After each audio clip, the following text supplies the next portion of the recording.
Bismillahirrahmanirrahim. Assalamualaikum warahmatullahi wabarakatuh. Alhamdulillahi wahdah, wassalatu wassalamu ala man la nabiyya ba'dah, rasulina wa nabiyyina Muhammad ibn Abdillah wa ala alihi wa sahbihi wa mawalah, amma ba'du. Pada iman kaum muslimin dan muslimat, jamaah salat zuhur yang dirahmati oleh Allah Subhanahu wa taala. Puji syukur kita panjatkan kepada Allah mempertemukan kita kembali di siang hari yang cerah ini. Semoga dalam kondisi sehat walafiat. Mudah-mudahan Allah limpahkan selalu nikmat iman Islam serta tauhid dan hidayah bagi kita semua. Dan dengan semua nikmat ini kita mampu untuk terus menjalankan ketaatan kita kepada Allah, di antaranya salat zuhur berjamaah. Semoga setiap amal ibadah yang kita kerjakan diterima oleh Allah Subhanahu wa taala. Amin ya rabbal alamin. Terlepas salat dan salam kita sampaikan kepada Nabi besar Nabi Muhammad sallallahu alaihi wasallam. Jamaah salat zuhur yang dimuliakan Allah Subhanahu wa taala, kita lanjutkan kembali lebih dari 1000 amalan sunnah Nabi dalam sehari dan semalam. Kita masuk kepada subtema sunnah Nabi ketika beliau pergi ke masjid. Yang pertama, hendaklah seorang muslim untuk bersegera menuju masjid. Yang dimaksud di sini adalah tidak menunda-nunda, seperti mendengar azan, seperti ketika ia mengetahui sudah dekatnya waktu sholat, maka janganlah ditunda-tunda untuk segera menuju masjid. Nabi Shallallahu Alaihi Wasallam bersabda, "Lam ya'lamun nasu ma fil nida was-saffil awal, thumma lam yajidu illa an yastahimu alaihi lastahamu alaihi." Seandainya manusia tahu betul pahala dan keutamaan di balik mengumandangkan azan dan di balik seseorang yang berada di shaf yang pertama. Ini anjuran untuk berlomba-lomba azan dan berlomba-lomba untuk menempati shaf terdepan. Seandainya mereka tahu pahalanya di balik kedua amalan tersebut dan tidak ditemukan kecuali dengan cara mereka mengundi, lastahamu alaihi, niscaya mereka akan mengundi atau sudi untuk nama mereka diundi. Satu shaf terisi misalkan 50 orang, ada 100 orang yang bersemangat untuk mengisinya, yang datangnya lebih awal. Kalau mereka semua 100 orang ini tahu pahala di balik shaf pertama, mereka akan rela dan sudi untuk dikocok, diundi nama mereka, sehingga digilir semuanya harus dapat. Saking mereka semua mengerti betapa besarnya pahala di balik shaf yang pertama. Walau ya'lamuna ma fit tahjir lastabaqu ilaihi. Seandainya manusia juga tahu, orang-orang tahu pahala di balik mendatangi masjid di awal waktu, niscaya mereka pun akan berlomba-lomba mendatanginya. Walau ya'lamuna ma fil atamati wa subhi la atawhuma walau habwan. Dan seandainya orang-orang tahu pahala di balik sholat subuh dan isya berjamaah, dan mereka tidak mampu mendatangi kedua sholat tersebut kecuali dengan merangkak-rangkak, niscaya akan mereka lakukan dengan cara merangkak. Berarti bagi yang ada uzur sakit, mungkin perlu dikoreksi lagi sakitnya seperti apa. Kalau sakitnya sakit-sakit biasa, lebih baik tetap bertahan menuju ke masjid. Kalau sakitnya sakit-sakit yang tidak menular kepada orang lain dan dia masih bisa mengupayakan ke masjid, tetap laksanakan karena saking besarnya pahala. Apalagi kalau sholat subuh dan sholat isya berjamaah. Sampai Nabi ilustrasikan kalau seandainya merangkak, niscaya orang-orang mau datang dengan cara merangkak. Kemudian yang kedua, berdoa ketika menuju ke masjid. Tentunya ini bukan doa keluar rumah, bukan juga doa masuk ke masjid, tapi doa ketika perjalanan menuju ke masjid. Pembacaan fi qalbi nuran wa fi lisani nuran. Ya Allah, jadikanlah pada lisanku dan pada hatiku terdapat cahaya. Waj'al fi sam'i nuran waj'al fi basari nuran. Jadikan juga pada pendengaran dan penglihatanku ada cahaya. Waj'al min khalfi nuran wa min amami nuran. Jadikan dari arah belakang dan dari arah depan ada cahaya.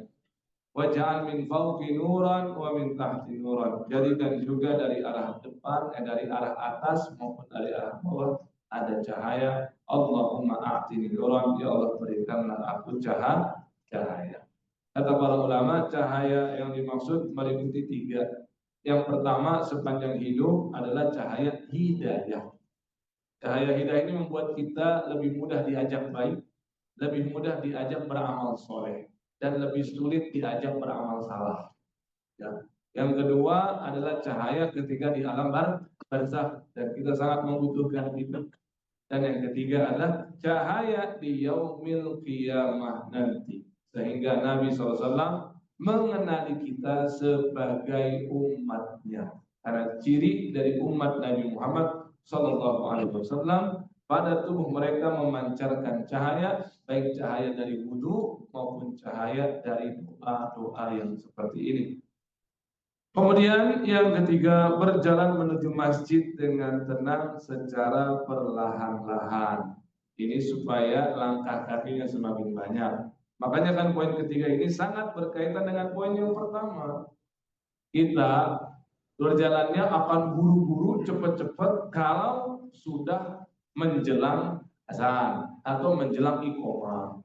Tapi kalau datangnya mulai berangkatnya itu dari azan atau bahkan sebelumnya, pasti bisa jalannya dengan tenang. Dan jalan yang tenang ini menyebabkan apa? Langkah-langkah kaki semakin banyak, satu. Yang kedua, dia semakin bisa khusyuk. Karena khusyuk sholat itu diawali dengan mukaddimahnya dulu. Tidak ujuk-ujuk orang mau mulai sholat dalam kondisi khusyuk, tapi dia butuh prolog yang panjang sampai kepada sholatnya khusyuk.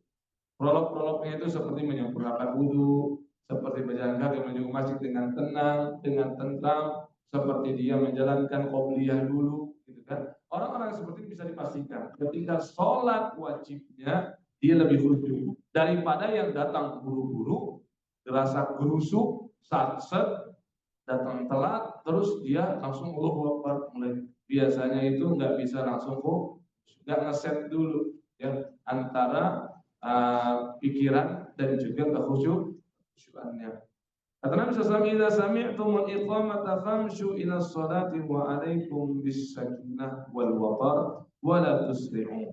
Fama adraktum fasallu wa ma fatakum fa'atimmu." Dan tenang saja bagi yang ketinggalan, kata Nabi SAW, dia tinggal menambah saja rakaatnya, dan apa yang dia peroleh beberapa rakaat itu, itulah yang rezeki untuk dia saat itu. Tinggalan 2 rakaat, ya udah tetap tenang, jangan lari-lari, karena ini menyebabkan tidak bisanya khusyuk sejak awal sholat. Tapi kalau tetap tenang, maka bisa memastikan sholat dari awal dalam kondisi Dan langkah kaki ini ada hadis khusus juga bahwasannya satu langkah itu meningkatkan derajat surga kita, langkah yang lain menggugurkan. Dan yang Allah bayar buat kita bukan hanya perginya saja, tapi dibayar PP pulang pergi. Ya, saya dari rumah ke sini, saya niatkan juga itu mau ke masjid, mau sholat zuhur. Hitungannya itu dari sana ke sini sampai saya kembali lagi ke rumah. Karena saya sholat zuhur diawali dari rumah. Nah, teman-teman berarti bisa dari pagi sebelum berangkat ke kantor itu sembari niatkan sholat apa saja nanti di kantor. Ada sholat zuhur, ada sholat asar. Niatkan itu supaya Allah menghitungnya dari rumah, bukan dari meja kerja. Tapi catatannya sebaiknya jaga wudhu terus.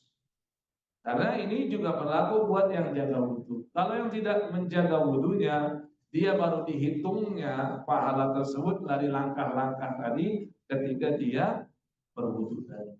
Makanya sebelumnya pernah kita sampaikan sebaiknya wudhunya jangan di sini, sebaiknya wudhunya dari tempat ia bertolak menuju ke masjid. Bisa mungkin di ya kerjanya, kalau memang ada toilet atau ada tempat wudhu di situ ya. Kalau memungkinkan, kalau tidak memungkinkan ya sudah. Toh dari situ sampai ke sini ada beberapa langkah dan itu dibayar oleh Allah di pahala. Ada dulu sahabat Nabi SAW bernama Sya'ban radhiyallahu anhu. Dia diskusi sama sahabat Ubay. Ubay menawarkan, kamu tuh rumah jauh banget. Mending kamu tuh kalau ke Masjid Nabawi itu naik kendaraan, beli aja kendaraan. Jangan mempersulit diri, udah rumah paling jauh, paling ujung, tapi jalan kaki. Ternyata dia menjawab, enggak, saya enggak mau seperti itu. Saya tetap memilih untuk berjalan karena saya ingin Allah memberikan pahala berangkat dan pulang saya ke rumah. Saat itu Ubay tidak tahu kalau pahala pulangnya juga dibayar oleh Allah, diberikan oleh Allah. Maka Ubay langsung berkonsultasi dengan Rasul SAW, menanyakan tentang hal ini. Benar nggak tuh diberikan pahalanya bukan cuma berangkat ke masjid, tapi pulang dari masjid juga. Ketika hal itu ditanyakan kepada Rasulullah SAW, Nabi bersabda, sungguh ia telah menghimpun semua pahala tersebut. Artinya Nabi menegaskan, langkah kaki ini dihitungnya bukan cuma menuju ke masjid, tapi pulang juga dari masjid. Para salafus saleh punya kebiasaan rute berangkat ke masjid beda dengan rute pulang dari masjid, supaya semakin banyak langkah kakinya. Nah, kemudian di sini berdoa ketika masuk ke masjid. Ada bagusnya sebelum berdoa menuju ke masjid, perhatikan juga beberapa sunnah Nabi yang tidak disebutkan di dalam kitab ini ya, seperti hendaklah sebelum ke masjid itu kita pastikan hindari bau pada tubuh kita, baik bau mulut dan bau pada tubuh. Karena ada riwayat dari Sahih Imam Muslim dari jalur sahabat Jabir bin Abdullah, Nabi SAW bersabda, man akalal basala wa thuma, barang siapa yang baru saja makan bawang, baik bawang putih maupun bawang merah, fala yaqrabanna masajidana, jangan ia dekat-dekat ke tempat sholat kami, fa innal malaikata tata'adza mimma yata'adza minhu banu Adam. Karena Nabi bilang, malaikat itu yang memenuhi masjid ini terganggu dengan bau orang tersebut.